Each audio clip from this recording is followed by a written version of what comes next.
qual era então a pregação do profeta Isaías? O que é que ele pregava, né? Qual que era a mensagem, né, que ele transmitia ao povo, né? Qual era o que era a palavra de Isaías?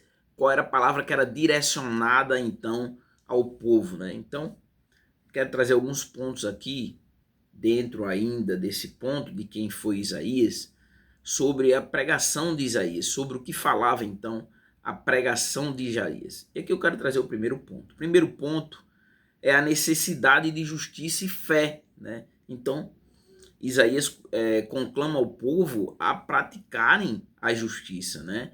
Em Isaías capítulo 1 e o verso 17 diz assim: aprender a fazer o bem, praticar o que é reto, né?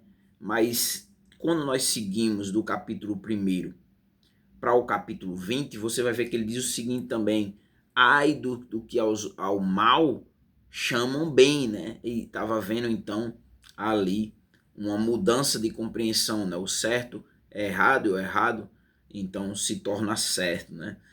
Em Isaías no capítulo 7 e o verso 9 diz assim: se não credes, certamente vocês não vão permanecer, não permanecereis, né?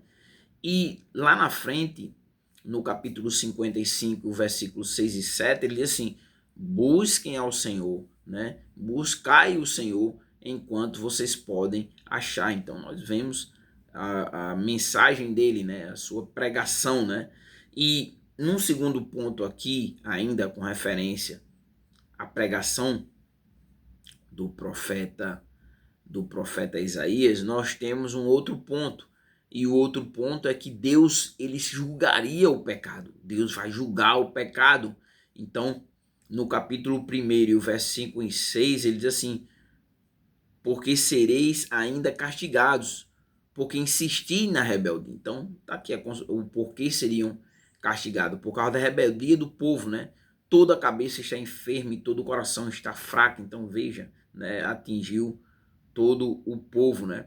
Não há coisa alguma sã, desde a planta dos pés até a cabeça, né? Há só feridas, contusões e chagas abertas.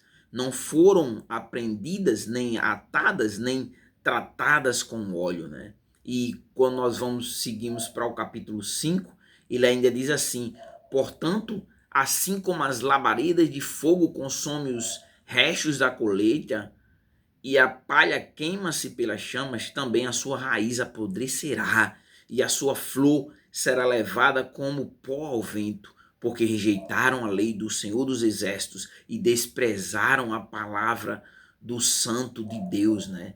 No capítulo 5 ainda, e o verso 16, ele diz assim: mas o Senhor dos Exércitos é exaltado pela justiça, e o Deus Santo manifestará santidade em sua retidão, né? E no capítulo 1 e o verso 4 ainda, ele diz assim: ah, nação pecadora, povo carregado de maldade, descendência de malfeitores, filhos que praticam a corrupção, deixaram o Senhor, desprezaram o Santo de Israel e afastaram-se dele. Então veja, né, a mensagem de Isaías. Mas também Isaías, ele trouxe esperança, né? Ele trouxe na sua pregação, ele traz a esperança, né? E também que haveria então restauração para o povo. No capítulo 9 e o verso 2 diz assim: o povo que andava em trevas viu grande luz, e resplandeceu a luz sobre os que habitavam na terra da sombra da morte, né? Então tá aqui esperança, né? No capítulo 9 ainda, e o verso 6 e 7 diz assim: porque um menino nos nasceu, um filho nos foi concedido, o governo está sobre os seus ombros, e o seu nome será maravilhoso conselheiro, Deus forte, Pai eterno e príncipe da paz. E o seu domínio aumentará e haverá paz sem fim sobre o trono de Davi e sobre o seu reino, para estabelecê-lo e firmá-lo em retidão e em justiça, desde agora e para sempre. O zelo do Senhor dos Exércitos fará isso. E quando nós vamos lá para o capítulo 53 e o versículo 5, diz assim: mas ele foi ferido por causa das nossas transgressões e esmagado por causa das nossas maldades. O castigo que nos traz a paz estava sobre ele, e por seus ferimentos fomos sarados.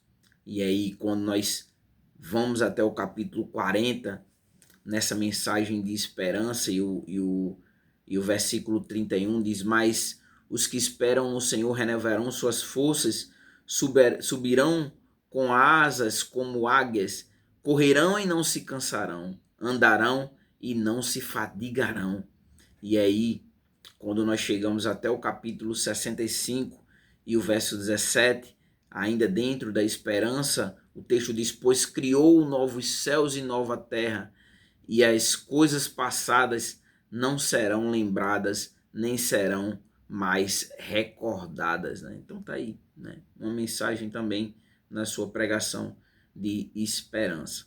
Um outro ponto para que a gente finalize essa parte é a questão da vinda do Messias. Ainda dentro da sua mensagem ele traz então a promessa do Messias, né, que seria concebido por uma virgem, Isaías 7,14, e que ele seria o servo sofredor, Isaías então 53. Nós vamos ver também as acusações que Isaías fez ali ao povo logo na sequência.